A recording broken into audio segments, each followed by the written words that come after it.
Hello, Pully's Best for UK here.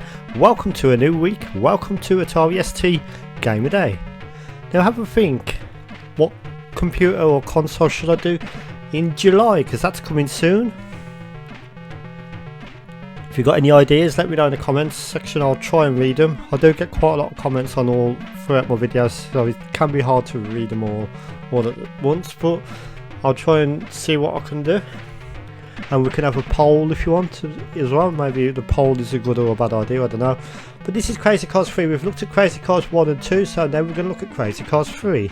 So this one's more later in the lineup, 1992. Now, I later found... Oh, I don't think that line was supposed to happen, was it? I later found out that the Crazy Cars 3 is pretty much the same game as Lamborghini American Challenge. I'm not sure why the history is behind it. I remember playing Lamborghini American Challenge on the Amiga, and this is basically pretty much the same game. Okay, so let's go into championship mode here. Now, I am actually controlling this cursor with the emulated joystick, not the mouse, so that's why it's a more robotic look at the directions, especially with so bear that in mind. You might have to use a joystick when playing this, even with the cursor.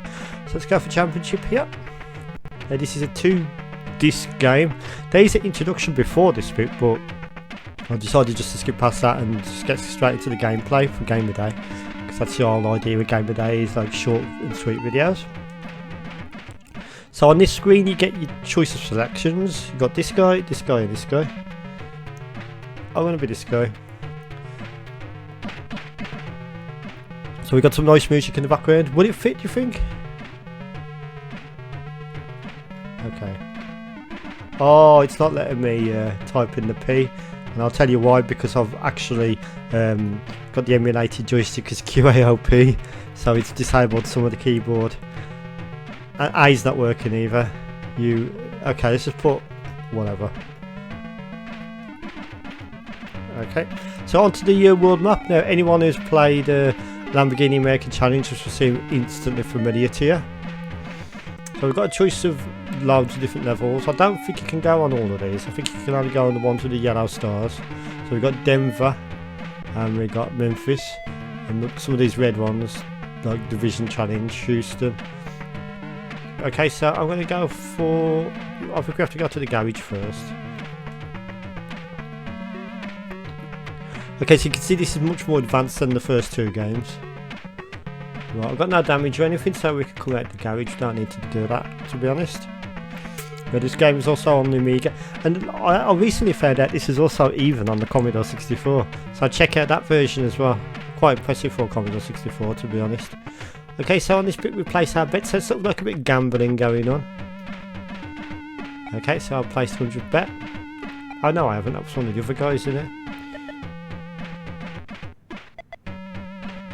Okay, he's placing quite a big bet, this guy is here. Whoa, he's going up. How long is it? How high is it going? $1,000? Right. So, bet. So you have to keep pressing it. I'm going to go for 1,000. I'm going to go for 1,200. Haha, look at that. So I'm taking a bit of a gamble there. Oh shit, he's going to go higher. So he's putting in his bet here. So I think this is a bet of who wins the race, sort of thing. Oh, he's gone higher. The stakes are on now, aren't they? $1,500. And of course this guy is going to up his bet as well. So the first one's done 1,500, is the highest so far. Okay, he's going even higher. He's going to stand at 1,400. He's going to stand. Okay. Oh, I'm going to stand as well. Okay, let's go for it. So this is a bit where we got to insert this too. So you won't be able to see me do this on the YouTube video, but in my emulator, I am just inserting this too. So bear with me. It's an emulated disc. So obviously, if you had the real machine, you'd have to put this two in physically, or choose it on your GoTech. So there it is. It's inserted in now. So press space or M. Maybe that will work. Hopefully it will. I've just done that. Right, let's try that again. Hopefully we're gonna have no problems here. There we go. We're in. Okay, so if you played, like I said, if you played Lamborghini American Challenge. Okay, I'm not accelerating for some reason. Okay. Okay, I am now. That's better. For some reason, I'm using the spacebar to accelerate rather than my defined keys of QALP. Strange. O and P are working there. Anyway, so this is I was going to say Lamborghini American Challenge, but pretty much is, isn't it? This is Crazy Cars 3 on the Atari ST, and yeah, it looks very similar to the Amiga version. Like I said earlier in the video, it's also on the Commodore 64. You should check that version out. It's quite impressive for such an ancient system. What system did that? What year did that system come out? 1982 or something? Same year I was born. So 39 to 40 year old machine running a game like this. It's not quite as good looking as this, of course, but it is an 8-bit system. So as in terms of graphics, yeah, the graphics are really good. You can see how much this has improved since the first two games in terms of the graphics engine. And it plays a lot better as well. Your car's not just uncontrollable. I found in Crazy Cars 2, even with the joystick command selected, it was quite hard to get out of a skid once you was in one, but this plays a lot better. So we're thrashing around at 272 kilometers per hour without caring the world. Not sure what car it is. Is it a Lamborghini Diablo? I think it might be. I'm sure it's a Lamborghini Diablo, or based on the Lamborghini Diablo, not the Countach, the one after the Diablo. Okay, so he's one of our rivals here. So this is what we're playing for that money. Stakes are pretty high here because we've betted in quite a fair bit of money. So let's try and get first. I'm second at the minute. If you look on the top of the screen, we've got our HUD, and on the top right we've got our position, which I'm currently at position 2. So if I don't make it position 1, then I've lost some money. So there's the next rival. Let's see if we can beat this guy and win all of our money. In real life, I'm definitely not a gambling man, but it doesn't matter so much when it's virtual currency on a game like this. Right, okay, let's try and beat this rival here.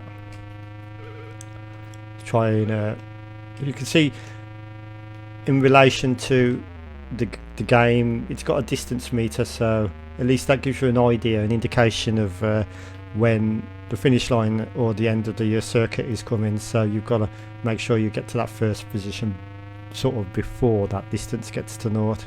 See it there on the HUD at the top, distance. So yeah, really good game actually, really a playable game. Lamborghini American Challenge, it's also known as. I'm not sure if Lamborghini American Challenge is just another name for it, or if it's just like a sort of altered version for different markets. I'm not quite sure on that. You can let me know in the comments about that, because I haven't researched into that. But if you play a Lamborghini American Challenge, you'll notice how very similar, if not identical, this game is to that one. So it could be just a case of Lamborghini American Challenge was also known as Crazy Cars 3. But yeah, this is Crazy Cars 3 here. It's a nice game from Titus Software. They did make some good games actually, Titus Software. Fire and Ice was a good game that they made as well. Had some really good music on both the DOS and the Amiga versions. I can't remember what the Atari ST version music was like. It's going to be more of a Spectrum style sounding music, of course, because of the AY. I don't think I've ever played Fire and Ice on the Atari ST actually. But yeah, this is a good game actually. It's sort of like, if you like Lotus and Jaguar XJ220 or whatever it was called, you're going to like this as well. It sort of plays in a similar fashion. Apart from this, has got the added betting system on it, which sort of adds to a bit of a more dynamic gameplay sort of thing when it comes to that. It gives you more of an incentive to get to first place. Got some lovely draw distance on it as well. Looks apart. Some good 3D graphics on this. Obviously it's not polygons, but it looks apart for a game of this era. I think I would have been very happy to have a game like this in the early to mid 90s on the Atari ST and Amiga, etc. I think it looks really good. Nice colour, nice depth, nice looking horizon in the background. Plenty of cactuses and stuff go. That was one of the downfalls about Crazy Cars 2, is it didn't have much scenery on the side of the road. This one definitely has a lot more going on at the side of the road, and like I say, it plays at quite a good frame rate. There's no input lag I can see, and yeah, it seems to play really good. So let's try and get to the end of this level here. We're nearly at the end, as you can see with the distance. One thing it doesn't show you is where the other guys' cars are behind you. There's no mirrors or radar or anything, so it could be right behind me or it could be miles behind me. That's one thing that you can't tell. So you just got to hope for the best and get to that finish line in first place. So we're nearly there now. Now as you get closer to the finish line, you've got this timer which will appear, which gives you a more accurate indication of where the finish line is. So it looks like we're going to make it, and there we go, look at that. So the car will slow down, and yep, so did I win my monies? Wait for the game to load a bit. So I've made quite a bit of money out of that. You can actually use that money to buy upgrades to your car and stuff, so really innovative for a game of this age. So look how much money I've got, $12,500. I wish I had that in real life. So yeah. So now we can go to our shop and we can buy some things. So I'm not sure what all these do. That looks like manual gears, automatic gears, etc. So these are quite expensive. I'll buy that, whatever it is, maybe a police radar or something. So let's come out the shop and there's another one open now, and that's Houston. Let's have a quick look at Houston and then we round up the video, because this video is normal. How much to repair? There we go. Not too much to repair. I think it only costs $100 to repair. Okay, we've got to go through our betting system there, so bear with me on this. How come I've only got $400? Not sure. Did I lose? I didn't lose that, did I? So okay, so let's get these bets coming in. So the pot is 2,600. Now you've got to be clever with your bets, of course. You don't want to get yourself bankrupt till it's game over. So let's do our betting here. I've just bet it all the way, I think. Is it that upgrade that costs so much money that it got me skinned? I'm not sure, to be honest. Anyway, so as you can see, Houston's got a bit of raining going on. So one good thing about the game, another plus about the game is got different horizon depending on the level. So that's really good. So at least the different states of America look different, which is good. We don't want a same look to every state, do we? So you've got like sort of like trees and more of a forest look to this level.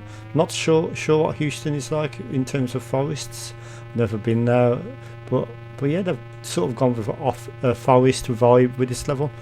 So yeah, that was Crazy Cars 3 on the Atari ST, and I'm going to give this one a massive 9 out of 10. I think it's an absolute superb game. So thank you for watching.